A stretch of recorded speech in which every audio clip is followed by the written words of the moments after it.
world is currently ending. And the world is currently ending. So maybe before like I even talk about the movies, it's kind of like a weird day to be talking about movies because we kind of shoot these and then we release them like, you know, a couple of weeks later. But you'll all remember what day this is. It's when the alt-right militia of the Proud Boys stormed the Capitol building.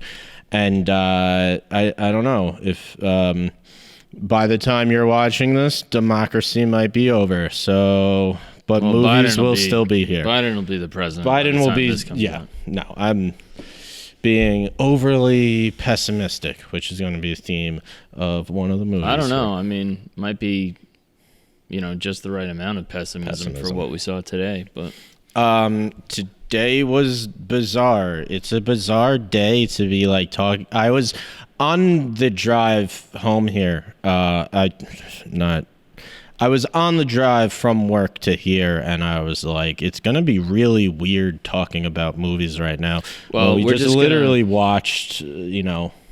Well, it's kind of like I listen to a lot of sports talk radio, and especially back in the day, like, you know, after 9/11 or something, it was just like, whenever some big event happens, it reminds you that, like, all right, and now we're going to have pretend time. Like, now we're going to have playtime. Like, it kind of, like, this is all playtime. And so is sports. But I think, like, it would have been kind of inappropriate to not, like, address the fact that, like, it is kind of ridiculous that we're going to talk about two pieces of fiction when, like, like, this was the first time since the War of 1812 the Capitol building was stormed. Yeah, no, it was. It was so bizarre seeing pictures of just like, I mean, we should call them terrorists. That's what they were. They're yeah, I mean, that's not even controversial. Right, it's not. That's what they were. Government building. They were terrorists, and you saw them up with on the podium where the Speaker of the House normally is. They stormed into congressmen and congresswomen's offices, stole classified documents. It was by far the craziest fucking thing we've ever seen. So outside of 9/11, that was the craziest shit I've ever seen. So they were there to basically steal the elector ballots.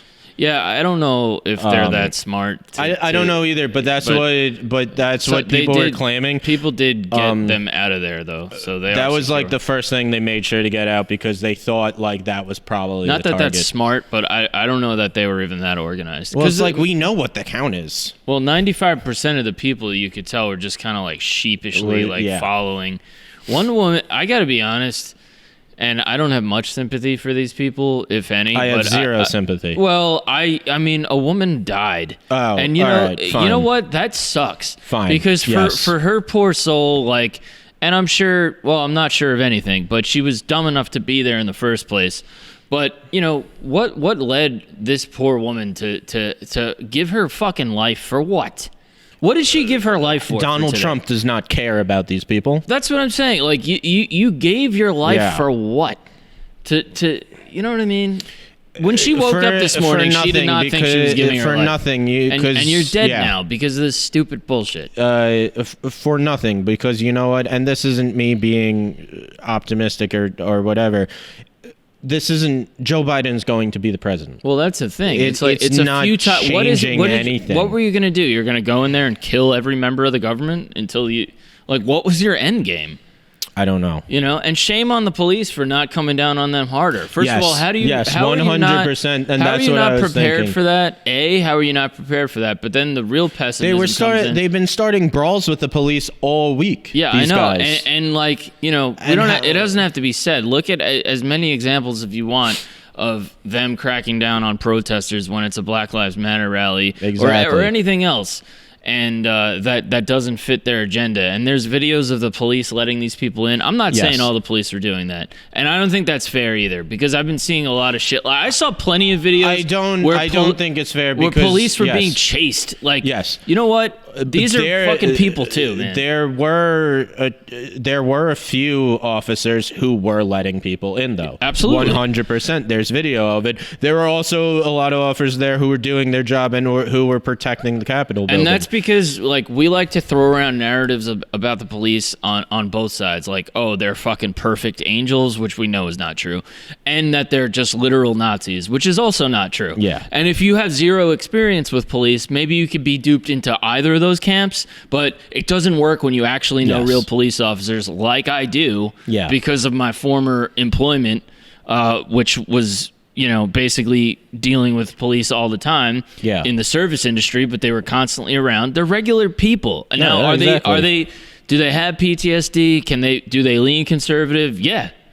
But, you know, I don't think that's fucking cool either. And I saw plenty of videos that were really disturbing on like, but the problem is there are some people that the video of one of the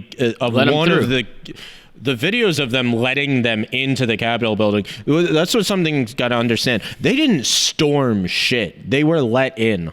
Well, I haven't seen this. It's probably too early, and maybe by the time this comes out, we'll really know what percentage of the people were just let in. Like, in other words, was that a group of people? Was that the entire procession, or was that a group of people? Like, do we know how they? And there was one guy who was taking a selfie with an officer. I saw that. Yeah, that unacceptable no matter what. Well, listen. I mean, there's a video of a cop in Boston who's freely admitting running people over. There's the mafia cops. There's tons of examples. The problem is they're people, so they have their own thoughts and their own beliefs and their own political beliefs.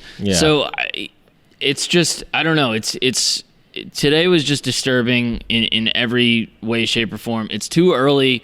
I haven't seen anything that leads me to believe it was a 100% they were all let through by police. Yeah, no, obviously some of them were. Well, no, it wasn't 100% because you also saw that there was some resistance, and you saw that there was some SWAT team members who were, and there were some of the rioters on the grounds and handcuffed in the Capitol building, and you saw people protect, with guns drawn, security people. So it's hard to say. We're also talking about this like 2 hours after it happened. Exactly. I'm sure there'll be a ton of revelations. Yeah. One thing that a lot of people have pointed out, and just from the optics, it's really hard to go against this, in my opinion, that they just don't seem to have been as violent as they are towards Black Lives Matter protesters. 100%. And this is not a protest. Yeah. This was, like we said, this is domestic terrorism. No. I'm sorry. There's no other. I'm not actually sorry, but there's no other way to say it when you're fucking storming a government building. And well, they weren't. If these people were black or Muslim, how would they have been? Would they have been given that long of a leash? 100%. They would have all been tear gassed. Right. They were on top of the Capitol building, and I was just thinking, like, why are they not being tear gassed? And this is the problem. Like, we're not condoning violence. It can't be like, not that I'm, pro tear gassing people, right? Exactly. But you can't use the excuse of we can't use tear gas because there are, reporters or staffers that might get injured there. Well, there were reporters and there are regular people around the Black Lives Matter people that you tear gassed.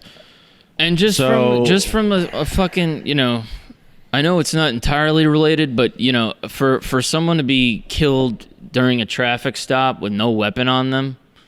And then versus someone walking in armed, intruding into a government building. Yeah. And they're able to go home tonight to their family. How do you justify that? You can't. I'm glad we got all this out of the way first, because I was worried we were going to be talking about Palm Springs, and then it's going to be constantly coming up. I'm sure it's going to come up again because, this is a huge event. By the time this comes out, it will probably still be fresh in everybody's memory. I can't think of a crazier thing, and this is counting, where we're from on the East Coast, Hurricane Sandy, the COVID-19 pandemic.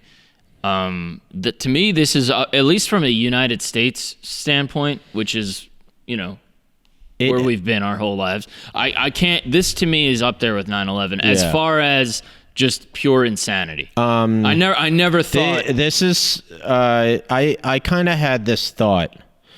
I'm gonna bring this back to last week. The episode before this was Capone. You have these institutions that you feel are untouchable. Right. You feel like Congress, or just like the Chamber of Congress, is such like an untouchable American institution. And it reminded me of the scene in the movie The Untouchables with Robert De Niro as Al Capone, when you have Elliot Ness and his group was called the Untouchables because the point was that they were these like incorruptible cops who, like, any problem they could solve it. And one like of Vanilla Ice? Like Vanilla Ice? Yeah, if you got a problem, I'll solve it. Who had Vanilla Ice coming up as a reference that close to talking about today's We events? haven't even said the names of the two movies, and we brought up Vanilla Ice. What's the over-under on Vanilla Ice's name coming up? Well, I guess it's not that insane because he just performed. This is our 17th episode, and it's the first time Vanilla Ice has come up, so 1 out of 17. Okay. Anyway, so one of the like untouchable cops is Sean Connery, and basically Al Capone's men come to Sean Connery's house and they murder him, and they write kind of on blood on the wall above his body, touchable. And that scene is kind of how I felt today, of like, you have this American institution, the Chamber of Congress, and then you have rioters running into it, and it's kind of like touchable. Well, and here's the part that's scary is like, and I don't know that I'm going to make this leap yet. People are already making this leap, but they're saying, like, okay, why was it that people could literally just walk into, or be, some people were let in, but let's be honest, people got into a government building, the Capitol, without much trouble whatsoever. Yeah. Was it a lack of preparedness, and then, like, why were you so unprepared? Or was there more of, we saw some cops letting people in, was there something more nefarious going on within the Capitol Police, and the Trump regime, and, just that whole like, getting in bed together with... It seems if you looked at the amount of brawls between the Proud Boys and the police in the days leading up to this, how could you not have seen this coming? I mean, who saw them storming the Capitol building? I didn't see them getting in. I figured there'd be a degree of violence. I 100% thought there was going to be violence. I 100% was expecting a riot to happen. Yeah. Like 100%, but like they weren't even prepared for a riot. Well, that's my point. Is like, what's the reason for that? Is it just like, if it's just you weren't prepared, how could that be so? Yeah. How could you not have seen this coming? And then that plays into, like, and you're seeing this all day on Twitter and social media, like the images of the cops, like, in straight up, like, fucking video game riot gear, like, for the Black Lives Matter protests, standing on the Capitol building. Or standing on some government buildings. I don't know if it was exactly the Capitol, but the point is they were fucking standing there ready to go. And we didn't see any of that today. And it doesn't look good. It doesn't look good for the argument against that there isn't some kind of cozy relationship between the far right and, law enforcement. No, it definitely doesn't look good. No one leaves today looking good. Well, and I was just talking maybe Joe Biden. I was talking to one of my oldest friends who did vote for Trump, and today was the last straw for him. And he said he needs to be removed, and he was saying that he thinks Mike Pence is actually considering, like, I don't know where he got it from, but the 25th Amendment, which I guess means you're unfit or whatever. I don't know too much about it because we haven't fucking needed to hear about it until we've had a psychopath in there. But I've heard from a lot of people today, a lot of my friends who their parents were like big into Trump, who were like, this was the final straw. Yeah. I know Twitter just, they didn't suspend his account, but they put a pause on him. They put a pause on him. Yeah. Apparently there were 3 tweets that they kind of flagged in a row, right? As kind of like inciting violence. For sure. I don't know what the tweets exactly were because they're banned obviously. But they were like, if you don't delete these, then your account's going to be whatever. And even that video that he put out, I guess someone got in his ear and was like, you have to say something. I keep hearing about this video and I haven't seen it yet, so dude, I don't know. It was in the heat of the fucking shit. It was like within the time frame it was going on. And he goes on video, and the first thing he says is like, we had a stolen election. Yeah. Everybody knows Jesus Christ. Like, he starts off with the stolen election routine. Yeah. And then he's like, but we have to be peaceful. You have to go home. But I do understand because it was a big fraud. Like, it was like 75% the election was stolen, 25%. I did listen to his phone call with the guy from Georgia, and I couldn't make it. Peak comedy. I couldn't make it through the whole thing. Just because he's such a funniest thing. Hilarious. He's just so bad at putting even thoughts together, though. That's like it's so rambling and meandering. Yeah, but it was. We've seen, and I think you've seen it. A lot of people are seeing it, but I think you know that. Is it true that what's the voting counting? It's something with a D. Dominion. Is it true that they were taking voting booths and taking them out of Georgia? And I was like, no, that's not true. I was like, yes, but they were going in and they were taking the insides and they were taking them out of Georgia. And he was just like, no, that's not true either. And he's just like, well, that's not what I heard. It's peak comedy. It's the funniest thing. There's nothing. It's funny until this happens. Well, no, but and also, by the way, today was like a big like privilege moment. Obviously the fact that like there's very good reason to believe that if these majority of these people were not white, it would have been dealt in a different way. 100%. But it was also like, here's the thing too. Like, oh, okay, now this is your final straw? Like, that's kind of revealing of a level of privilege, too. Like, I don't know, everything else, all the other fucked up shit wasn't going to affect you. But now you're bothered by the fucking optic. The 3-year-olds in cages who were given tinfoil as blankets. Right. That didn't bother you? Yeah, exactly. The tear-gassing a priest in a church across from the White House. I mean, that's kind of metal. That might be the one thing I could get down with. Just kidding. All right. Well, a priest who's trying to get people into his church to escape the tear gas is tear gassed. I mean, how many...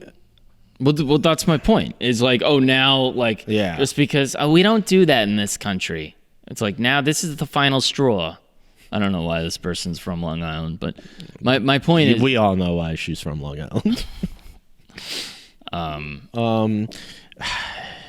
All right, should we do this? Let's do this. How can we get a time check? We went on for like 15 minutes. All right, the first 15 minutes were dedicated to the insane shit that happened today. Some current events. Welcome to Movies by McManus, the podcast where we talk about movies, comics, you know the shit, whatever. It just my final thought, and we're going to get right into it. It does remind me, I keep going back to 9/11, but I remember I was in 7th grade, and like my teacher told us about Osama bin Laden like before 9/11 happened. I barely remember 9/11. So I was very young when it happened. But my point is, we were in 7th grade, and like I remember whatever the fucking lesson of the week was. It was only a Tuesday at 7-Eleven. 9/11 was a Tuesday. Yeah. But he just fucking took the whole thing and was like, fuck the lesson. And we just talked. And he actually talked to us like adults. And the point is, like, sometimes shit happens in life and you have to fucking address it. And it would be inappropriate for us to not do that today. Having said that, welcome to Movies. Yeah, welcome to Movies. Well, it's just, you think that there are certain things that are untouchable until one day somebody touches it. Right. Just like you think, a virus can't fucking spread throughout the world. Just like it should be a wake-up call. But I saw one tweet that was hilarious, and it was like, well, that escalated steadily for the last 4 years.